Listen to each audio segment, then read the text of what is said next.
Welcome to the Teaching Bites podcast. Here are your hosts, Fred and Sharon Jaravada. Hi, everyone. Welcome to the Teaching Bites show, where we connect 100th you. episode, people. The 100th episode, people. I'm interrupting Sharon right now. I don't care right now because this is a big milestone. Okay, but Sharon was going to say, keep going. We're going to connect you with... We're going to connect you with people and ideas to take your teaching to the next level. And we've been doing this for 100 shows. 100 times. What? It is a big milestone for us. We were planning something big, but we couldn't do it. Time just crept, was short, and we just didn't have the energy and time to do that because we wanted something big.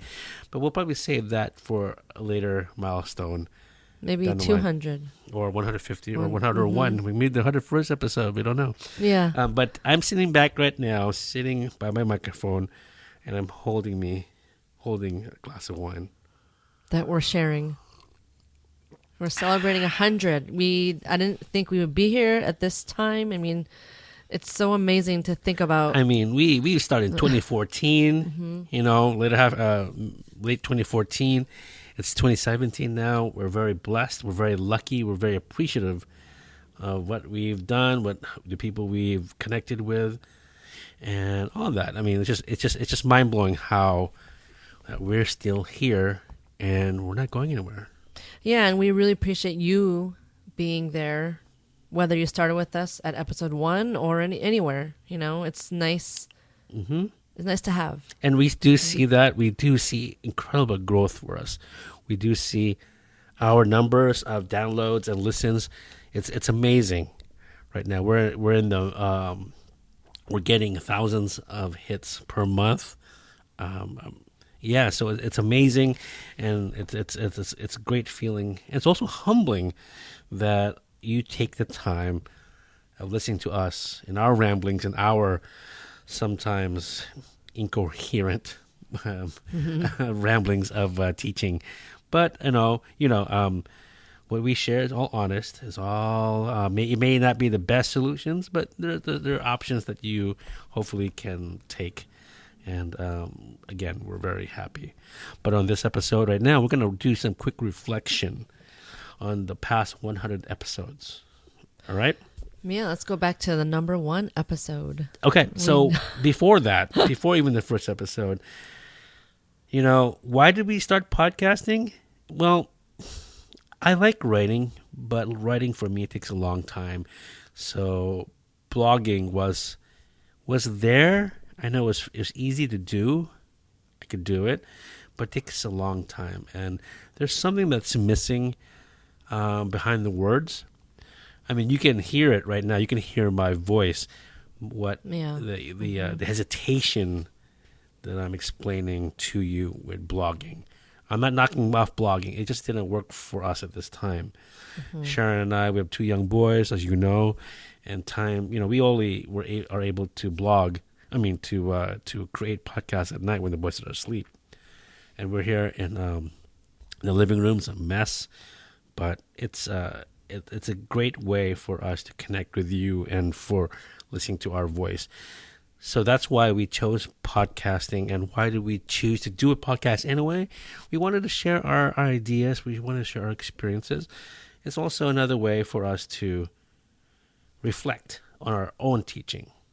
Yeah, I mean, how often do we reflect, right? It's something that's so important. And ever since we started, I feel like I've just been a better teacher in some ways. I mean, just the fact that we talk about what we taught today. Mm-hmm. And then in the last episode, we talked about my math project, and you gave me an idea about, with the city. I blew her mind. Let's do some science. I'm like, oh my gosh. I pressed stop record, and Shannon's mind was she's looking at me, and she's like, oh my God, I just blew her mind. Yeah, we should have kept that recorded. Part. But I mean, when your brain juices, your flow, you're just in the moment. And it's so powerful, and like you said, humbling to know that what we talk about is listened to by all of you all over the world. And like we said, we're not the experts in teaching, but we just want to share our experience because we talk We about do this have all the time. combined of 36, 37 years of experience.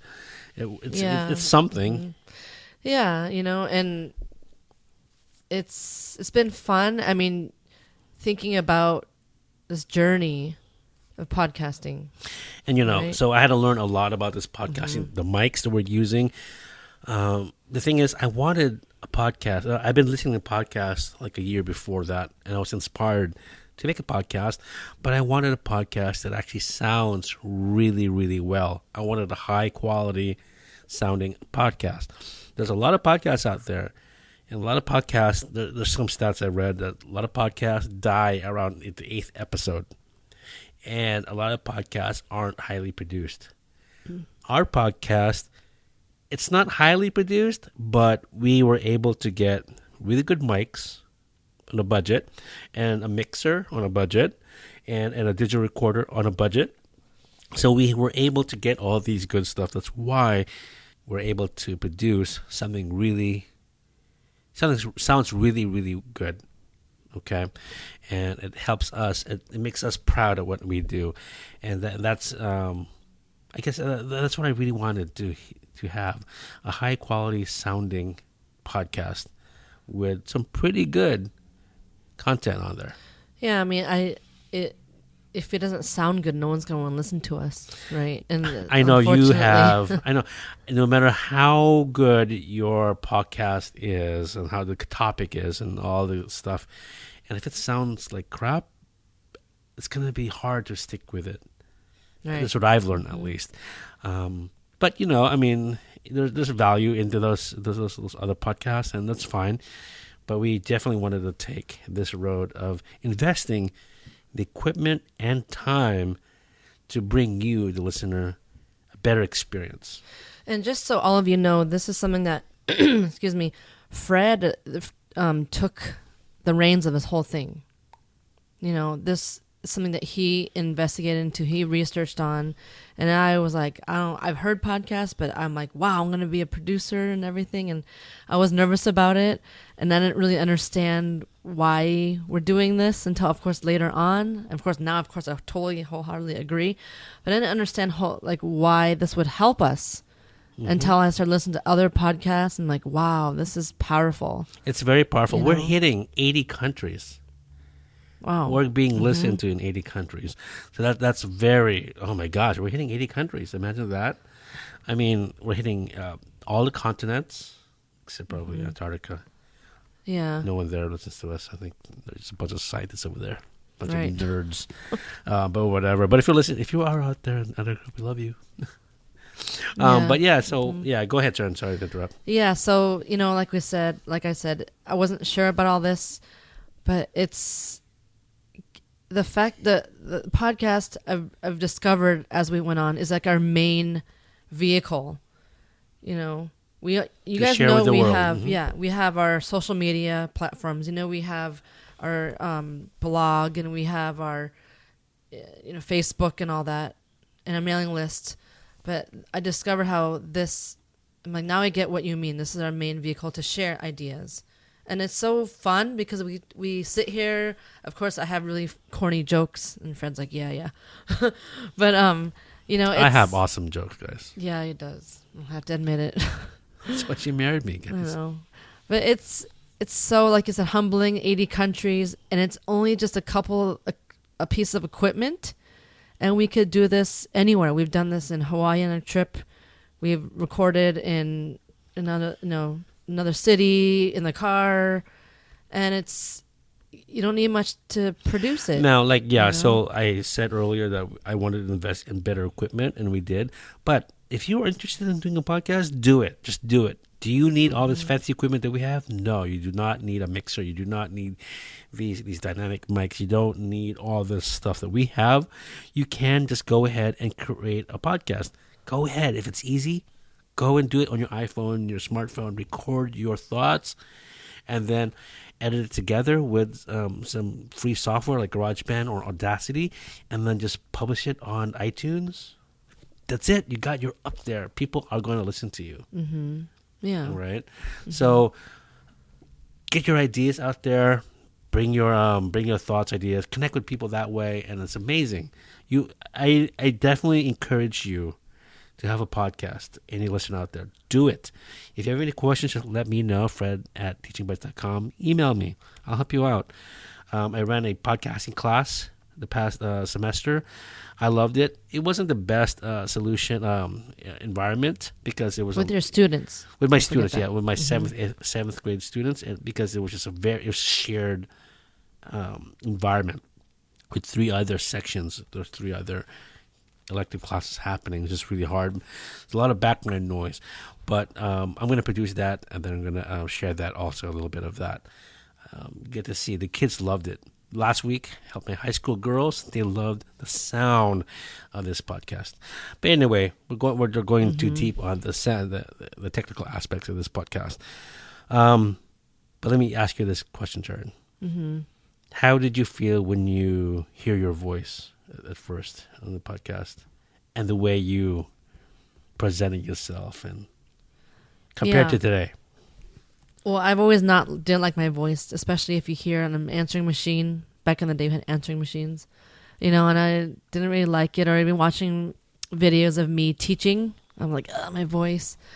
So I've gotten comfortable with it, but I think what was the hardest part was trying to, talk to all of you out there in a natural, comfortable, casual way, as we've learned to do, right, Fred? Mm-hmm. You guys heard our first episode. We're very mechanical, robotic. I don't want nervous. to. I hate hearing my own stuff. I really do. Yeah, but don't let that discourage you from having a podcast, because you have to start somewhere. Now here's the thing: record the first 8 episodes and just go with it. Mm-hmm. Just do it. Don't erase it. Don't erase it. Don't Just go unpublish it. with it, because you know what? You're gonna get better and better and better and better. It's just practice, guys.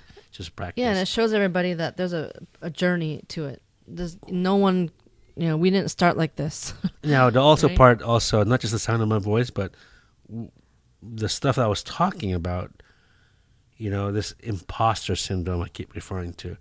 Who am I to share this stuff with the rest of the world? Right. Who the heck am I?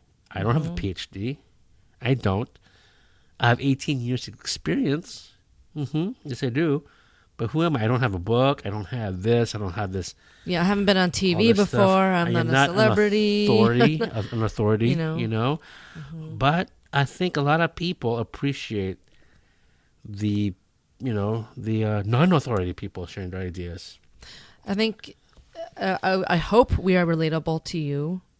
We're normal people. We have family. We're kind of crazy sometimes, but, we hope that it's been helpful to you. And speaking of just sharing ideas, I remember I was at eating lunch with my coworkers one day, and we're talking about in credential school, in teaching credential school, they don't teach you how to run a parent-teacher conference. They don't teach you how to fix a copy machine. They don't teach you how to interact with parents, right? All those things. It's all theory and pedagogy, right? So this one teacher says, Sharon, you have to write a book about this. This could be amazing if you would share these practical tips with teachers. I said, oh my gosh, you're right. And maybe 3 years later, we started teaching Bytes. And it wasn't because I said, oh, I want to, because of that teacher. But I really feel like that avenue, or that, wanting to help other people has been really manifested in our show. And I'm really a big proponent on, being a teacher mentor to student teachers. I want to teach them the practical things. And those of you listening who have seen our old beginning stuff before all the teacher interviews we had, I pull out our practical things of, parent-teacher conference, report cards, first day of school, prepping your technology, right? Because I know that's something that you don't have time to do, to think about. So I wanted to offer that, and that was exciting for me. Mm-hmm. And it still is. It is.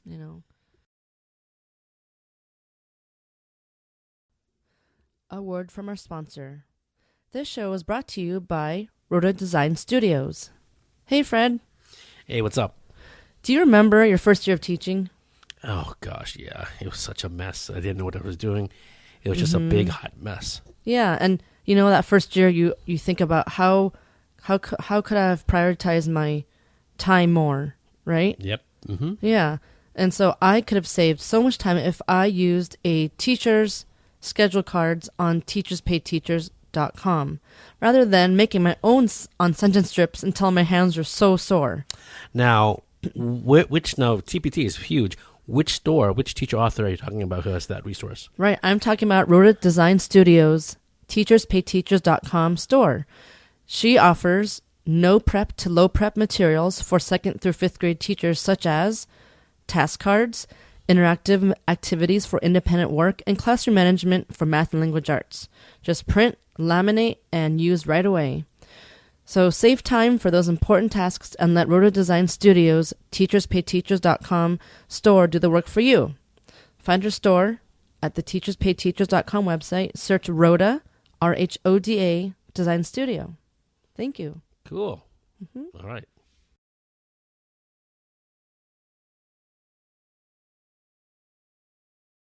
These other teachers are experts at what they do, and we want to know more from them, how they do things. We wanted to find out their aha moments, their oh snap moments, their challenges, and how they overcame those challenges and what their favorite tools and resources are, and find out the advice that they received when they're going through their teaching years. And the best they give to other people. Yeah, what are their best advice they give to other people. So one of the biggest things that we took a step forward for us was to start interviewing other teachers. And I think it started in episode 30 or 20 or something. I forget what it was. But it did start with Elena Neufeld. She's a good friend of mine. She's a former coworker of mine. And she's an amazing teacher. She decided to go back to become a stay-at-home mom. An even bigger job, it seems. She first was Stephanie. Was it Stephanie? I think it's actually Elena. Oh, sorry. You're right. Elena first. Elena, then Stephanie. Sharon has too much time. But what's up, Elena? What's up, Steph? They're good friends. They're both teachers. But it was comfortable to start with them because they were also friends of ours. Yeah. Right? And Stephanie is actually my son's godmother, and I'm godfather to her daughters as well. And she's been a 5th grade teacher for a long time, but she's also a stay-at-home mom, doing an amazing job with that. So it started off with them two, and then I branched out with my coworkers who are doing amazing things out there. So, with Corrine Corrigan and her husband, Chris Corrigan, and Kelly Mullen, and Rachel McIntyre. Those are the ones I remember a lot, and definitely there's more out there that I'm very proud of. In fact, all of them I'm very proud of interviewing and finding out what they do. They help me learn more what they do and try to incorporate what they've learned over the years and their years of experience into my own teaching and my own outlook, my own mindset. Yeah, and it's actually that time I was teaching in my public school at Commodore Slow, and so I didn't even work there yet. I just know people's faces and names, but it really gave me a good insight into the tone and flavor of Convent Stewart Hall, know, and at the same time learning so much about these people that I just know their name and what they do. But going deep in the questions that you asked, it was PD for me. It was PD for you. Oh yeah. Again, we say this a lot. Unfortunately, a lot of teachers are working in silos, and it can be hard on teachers. And they're very, they get burnt out really quick sometimes. Yeah. So we want that's one of the reasons why. One of the main reasons why we want to share our podcast with you, so that you can, connect with us and then say, hey, this thing will work. Something won't work, and that's why we're connecting you with other teachers out there. Yeah, and like Fred said, connecting. We may not know about this topic, but we can find someone that can help you with that, right? Mm-hmm. And I haven't interviewed as many people as you have, but I have interviewed a few of my colleagues. Eliza G, my really good friend. Hey, Eliza. We went to the same teaching credential program. I've known her for a really long time, and when I interviewed her, I heard stories I'd never heard before. So that's a really good episode, actually, too. Yeah, I think it's 70-something. Sharon will put all the links out there. Right. Those people we mentioned. Yeah. So, I feel like we're very close friends. I mean, she has my back. I have her back. Anytime we need something, we've been there for each other. And I learned some stories I never heard before, and I was just amazed in how you don't ask each other, you don't talk about your aha moments. You know, you don't just go to like dinner. What's your aha moment? You know what I mean? But that kind of stuff is like rings so true in your heart, in your soul, and you're like, wow, and you feel like so much more connected with them. You know, and even my former principal, Greg John, amazing guy. You know, really into the whole child play. Hi, Greg, and I interviewed him, and it was such a great episode too. I mean, it's just these gems of these moments that when I go back to listen to them, I remember where I was and what we're eating or drinking and things like that. So it's like a memory for me too. Right. We're kind of documenting our journey also.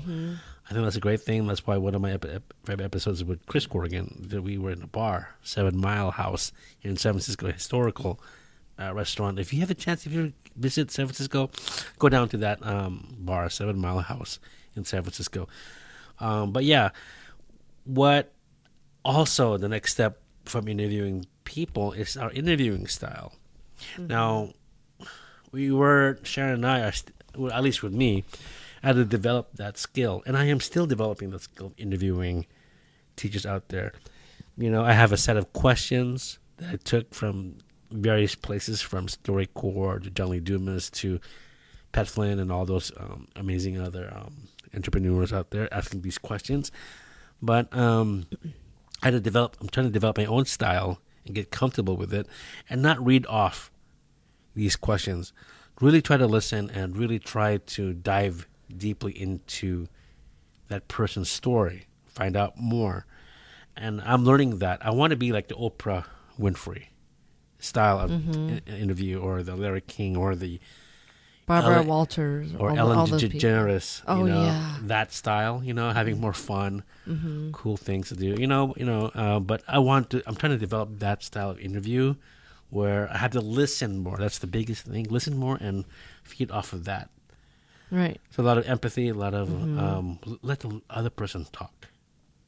And that's something that I'm also working on. I mean, you've developed it more because you interview more people. So I learned from you practice. too. It's just practice. You know, yeah.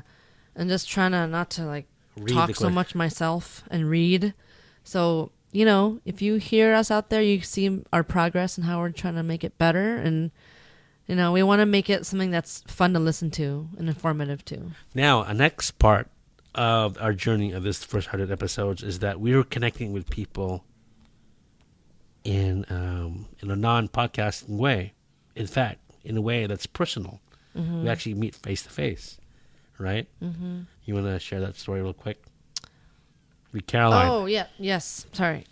Yeah, in the past couple months, people have been reaching out to us, which is really, really amazing, humbling, affirming. And this one teacher, Caroline, she reached out to us. She's in the area, and she works at a tech company, and she was out of teaching for a while, but wants to get back into it, right? And she emailed us. Yeah, she emailed us and says, "Oh, hey, can you connect me with any schools I can visit or resources or anything?" And I said, "Hey, why don't we meet up or something?" And so one day we went to a coffee shop nearby, and we met her husband, and we just gave her some great ideas of where she can go. Of course, our school, what resources to look at. You know, we just talked about what kind of gave her ideas, and kind of she talked about what she wanted to do and go back and teaching like high school physics or something like that. And, you know, she's going to visit our school soon, and we've been keeping in touch about her journey and finding a teaching job again. But she really wants to get back in, and we were very humbled. Like, of all the people she could reach out to, she reached out to us. Right? So that's great. I mean, of all the podcasts out there, of all the people, and maybe it's a geographical thing, you know, we're in the San Francisco Bay Area, but she actually reached out and like, wow, let's go meet with her, right? And the whole point of us meeting with her, we just want to inspire her to go back into teaching. Yeah. Right?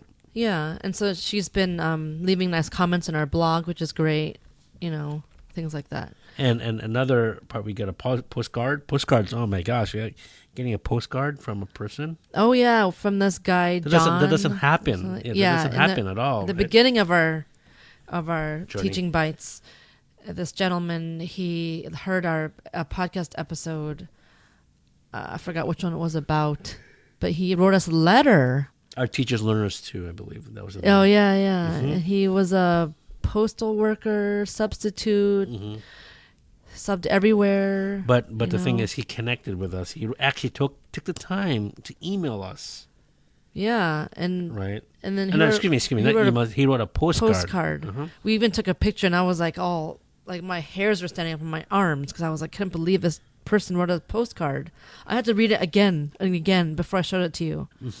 And then I remember he emailed us, and I wrote him back, and he wrote us. I think we sent a physical letter. I mean, I hope you're doing out there well, John. Hope you're doing well. But I mean, it's pretty cool. It's very cool. I want to do meetups or unconference styles outside the city in the cities that I visit.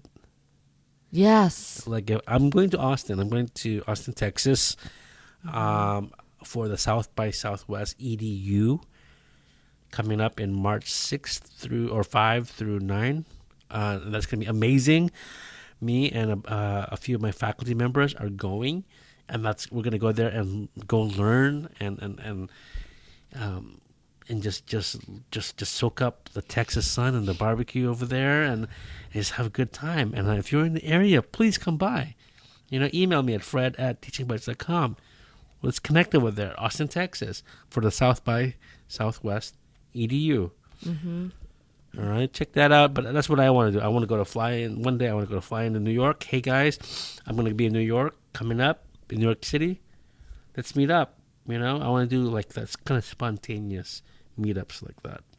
That's fun too, because it kind of we could have vacation and then also business. Have fun.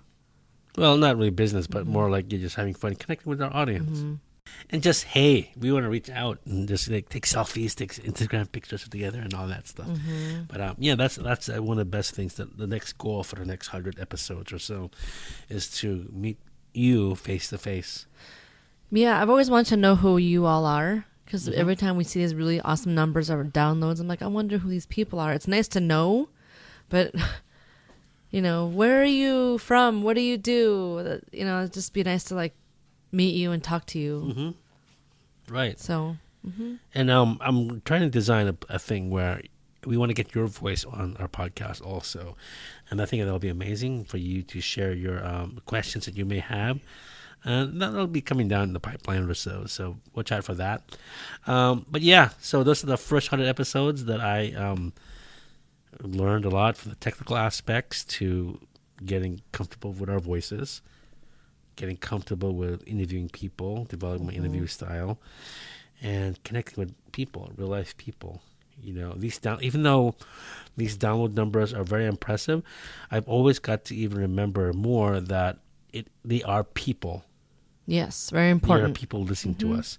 You guys are taking us to your commute, and your workout, Washing dishes, doing the cooking gardening, dinner, taking a dinner, walk, whatever. Yeah, you guys are awesome, and I really appreciate that. Really. Yeah, we do. We really do. Thank you so much for your time, attention. We know there's so much out there. But please so busy. continue to subscribe to our show. And please, like we said, share it with someone you think would enjoy it. So, All right, folks. everyone. We really appreciate it for our 100th episode. You guys are awesome. You guys rock it. Make sure you guys crush it for this year, 2017. Yes. All right. Thank you. Peace. Bye. Thank you for listening to the Teaching Bites podcast at www.teachingbites.com.